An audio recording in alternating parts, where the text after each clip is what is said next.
జ్యోతి sir, జ్యోతి. ఏంది పంచాయతీ ఏంది భూములు గుంజుకుంటారు? అదేంటంటే సార్, ఇగో మీరు కూడా పొద్దుగాల 8 గంటల 9 గంటల 10 గంటలకు వస్తారని మేము కూడా 8:30కు కొంచెం అన్నం తిన్నాం.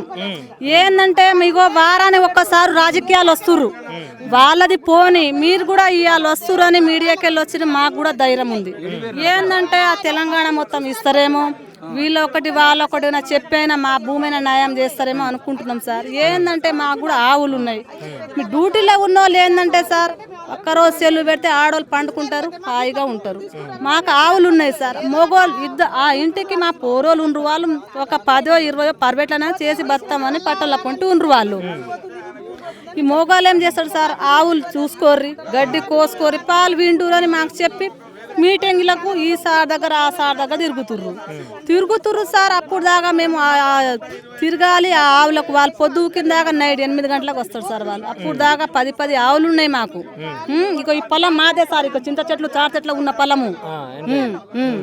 మా మామ తాడి చెట్లు గీసుకొని కళ్ళు తాగమన్నాడు, పూ చెట్టు తీసుకొని పూ పెట్టి సార తాగమన్నాడు. చింత చెట్టు ఉంది చారు చేసుకొని తినమని పెంచిండు మా మామ. అంత ఉంది ఇక్కడ, అంత గట్టిగా ఉంది. మేము కూడా 20-30 ఎకరాల భూమి సంపాదించుడు మా మామ కూడా. ఆయన పోయిండు, ఒక గైరాన్ పొలం లేదు మాకు, అన్ని పట్ట పొలాలు ఉన్నాయి. మేము నలుగురం అన్న బావ, నలుగురు అయితే సార్ 2 జాబులు చేస్తారు, వాళ్ళు టీచర్ జాబులు చేస్తారు. మేము నడిపోలేం బాబా, మేము వ్యవసాయం చేస్తాం. వ్యవసాయం చేస్తే ఒక 5 ఎకరాలు వచ్చినాయి మా భూములు. 5 ఎకరాలు 2 ఎకరాల ఆవులకు గడ్డి వేసుకుంటాం, 2 ఎకరాలు వర్షాన్ని వేసుకుంటాం, 2 ఎకరాలు వేరే పంటలు వేసుకుంటాం సార్. ఇప్పుడు చేసుకున్న పొలాల కూడా మీరు ఇడిసి పెట్టాలి, మేము దౌర్జన్యంగా తీసుకోవాలి అంటే మేము ఎక్కడ పోయి బతకాలి? సీతక్క అప్పుడు టీఆర్ఎస్ ఉన్నప్పుడు ఇట్టే పోరాడు చేసినాం సార్.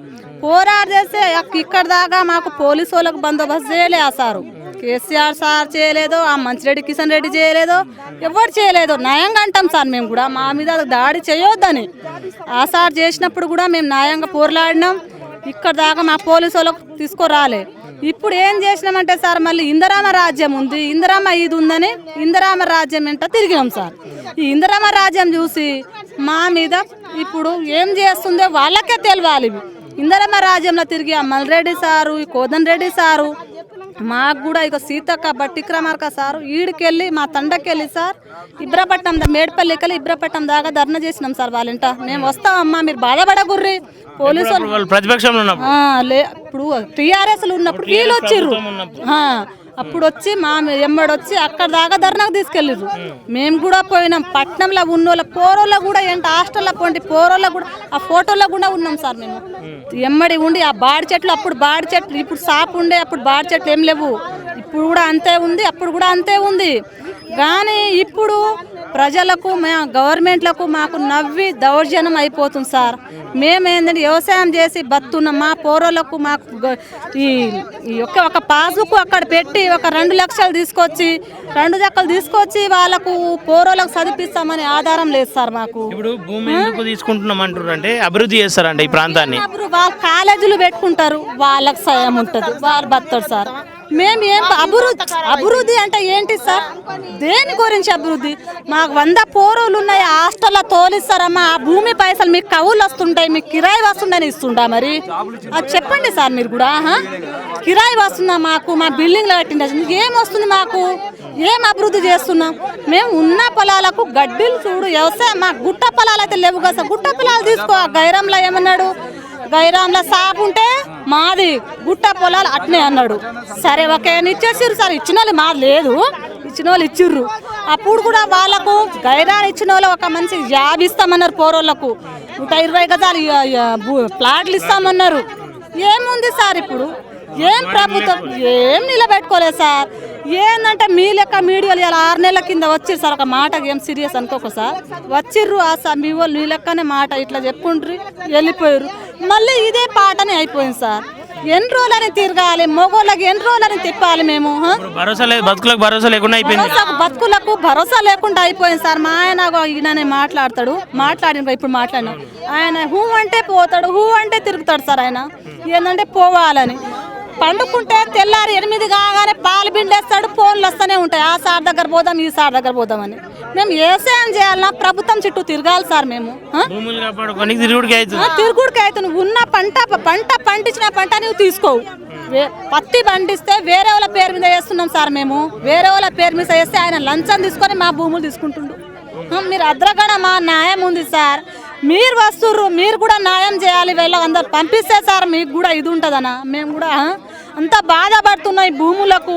మా పోరోళ్ళకు కూడా ఇక ఒక రెడ్డి స్థాన కొన్నలే భూమి, ఒక వేరే వాళ్ళ తన కొన్ని తీసుకుర్రు, మధ్యలోకి వెళ్ళి ఇది చేసుకుర్రు మీరు ల్యాండ్ అని లేదు.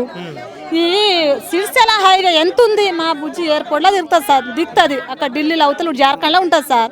అక్కడ ఉంటే ఎయిర్పోర్ట్లో ఒక దిగుతున్నా అనేసరికి ఒక గంట సేపులో పోయి ఎక్కించుకొని వస్తాడు డాడీ. ఎంత ల్యాండ్ దగ్గర ఉంది సార్, మా భూమికి ఎంత వాల్యూ ఉంటుంది. ఎయిర్పోర్ట్ హైవే ఎంత వాల్యూ ఉంది మాకు, అది కూడా మా భూమికి ఎంత వాల్యూ ఉందో అంత ల్యాండ్ మా పక్కకి ఇచ్చేయి సార్.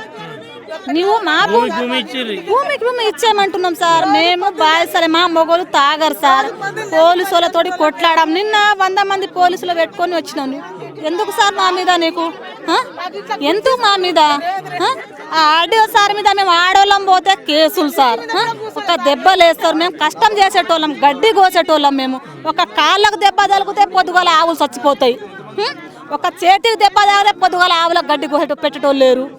చెప్పండి సార్, మీకు ఒక్క మనిషి పిలిస్తే 1000 రూపాయలు. ఇప్పుడు గైరాన్ల పోయిన వాళ్ళకి కూడా మా పట్ట పొలాల కూలీలు చేసుకొని బతుర్రు.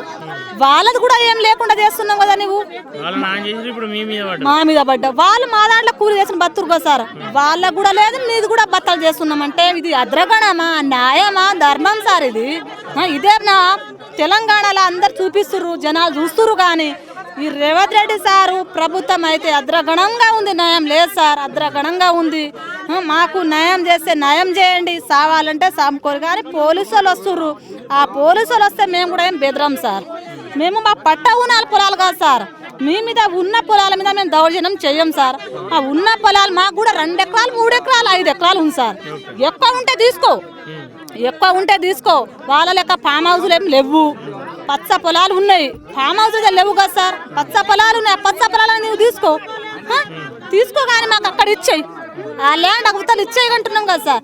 కానీ అంత దౌర్జన్యం ఎందుకు సార్? మీరు కూడా మీకు ప్రశ్న చెప్పండి, మేము జవాబు చెప్తాం. ఆ ప్రభుత్వం వస్తుంది, అందరు వస్తురు కదా సార్. రోజు ఒక్కరు దిగుతారు సార్ మా ఊర్లకు దిగుతారు. కానీ మీరు చెప్పిన సమానాన్ని మేము చెప్తున్నాం. మేము కూడా మాకు కూడా సమానం చెప్పి పోవాలి కదా. మాకేం సమానం లేదు. గుద్దుడం, వీళ్ళతోటి గుద్దుడం, వాళ్ళతోటి గుద్దుడం, ఆ పోలీసులు లాఠీ చార్జ్ చేయడం, ఇది దౌర్జన్యమా సార్? చిన్న భూములు ఇయ్యడానికి సిద్ధంగా ఉన్నారు. కానీ మీకు భూములు కావాలి ఎస్ఎన్ చేసుకోనికి. ల్యాండ్ ఇచ్చేయంటున్నాం సార్. మాకు 4 కిలోమీటర్ 3 కిలోమీటర్ ఎంత దూరం తప్ప ఇంకో పని రాదు మీకు. మా మొక్కలు కానొస్తున్నాయా సార్? మీకు మొక్కలు కానొస్తున్నాం. ఏం వ్యవసాయం చేస్తాం? వేరే దగ్గర పోయి ఏం చేస్తాం సార్? మేము పట్టణంలో పోయి ఒక్క ఇల్లు కొంటే 1 కోటి రూపాయలు పట్టణంలో. ఆ 1 కోటి రూపాయలు తీసుకొని మేము ఇల్లు కట్టుకొని ఏం దాంట్లో ఏం బంగారం అంత సార్ ఇళ్ళల్లో? ఏం బంతది? వేరే ఫామ్ హౌస్లో రేవంత్ రెడ్డి వాళ్ళది కుటుంబాల్లో పోయి మేము ఊకాళ్ళాం. బాత్రూంలో గడగాలనా సార్? మేము అక్కడ పోయి ఏం గడగాలి? ఏంటిది ఇది రక్షణ? మేము పండించే పంట 1000 మంది బతుర్రు సార్. రోజు 3 ఆటోలు పోతాయి తండలకెళ్ళి. మా ఇంట్లోనే రోజు 70 లీటర్లు పాలు పోస్తా నేను. ఉన్న బక్క కానీ సార్ 70 రోజు మా ఆయన నేను రోజు 70 లీటర్ పాలు వింటాం మేము ఇద్దరం కలిసి. మేము వాళ్ళ లెక్క మంది సొమ్ము తిని కొవ్వు తెచ్చుకొని లేము సార్. కష్టం చేసి మేము రోగాలు రావు, నొప్పులు రావు మాకు. నిన్న పట్టంలో సార్ 1 గంట సేపు ఉంటే 100 దోమలు కరుస్తున్నాయి పానానికి. ఇప్పుడు ఎక్కడ పానంలో ఒక దోమ ఉందా సార్? మీ ఇక్కడ వంచురు ఏమైనా ఉందా? ఎట్లుంది చల్లటి దినం? ఎట్లుంది? వేరే ఊర్లో పోయి ఎండలు ఎట్లున్నాయి? ఈ ఊర్లో మేము చుట్టాలు కూడా అంటారు, మీరు చల్లటి దినం మంచిగా ఉంటుర్రు, ఇది చేస్తుర్రు అంటారు. మా పొలం చూడు ఎట్లా ఉంది చల్లటిదనము. వేరే ఊర్లో పోయి మేము ఎట్లా బతాం సార్? మీకు అద్రగణం ఉంటే మాకు వేరే ఎట్టైనా సస్తాం, కానీ వేరే దగ్గర ఇచ్చేయమంటున్నాం కదా మేము. ఇక్కడనే బతాం సార్. మాది ఏదో ఒక న్యాయం చేసిందా? మేము పైసలు అయితే తీసుకోం సార్. ఒక అల్లునికి, నాకు 2 బిడ్డలు, ఒక అల్లునికి 1 కోటి రూపాయలు ఇచ్చేస్తాం. నువ్వు 2 ఎకరాలు ఆయనకే, మా కొడుకుకి ఏం చేయాలి? 2 ఎకరాలన్నీ బిడ్డకి ఇచ్చేసా. కొడుకు ఎక్కడ బతకాలి? కొడుకు కడుపులో ఏం బుట్టరా? కొడుకులో ఖతం అవుతారా సార్? కడుపులో బుట్టరా? మీరే చెప్పండి సార్. వాళ్ళకేంటిది? వాళ్ళ వంశం లేవా సార్? ఇప్పుడు మాదది ఇరుదాకొచ్చి వాళ్ళ కొడుకుల వంశం లేవా? ఇప్పుడు మా కాడికెళ్ళి ఖతం చేస్తావా రేవంత్ రెడ్డి సార్? మీరు చెప్పండి.